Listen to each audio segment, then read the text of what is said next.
Okay, so in this video I'm going to show you how I converted a 8-inch hand auger to work with a cordless drill. So basically, I know you can buy adapters, but from what I understand, they can tend to break and then you can tend to lose your auger down your hole. So basically, this is the contraption I came up with to fix that. So what I got is a 5/8 threaded rod. I ground the this end here so that it fits nicely in the chuck of my drill.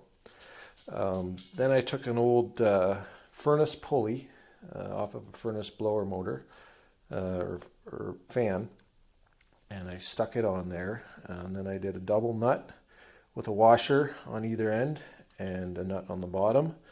Then I drilled a hole through the threaded rod, and then it fits just nicely in here. And then you take your key, thread it in there. So there it is with the key threaded in, and it fits nice and snug. Then I tighten this nut to the auger, and then you're good to go. Stick a drill on it, and it actually works really nice.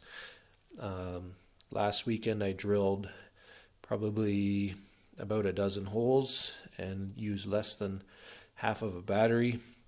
I'm just using a Ridgid 18 volt with a 3 amp hour battery, and it worked really nice.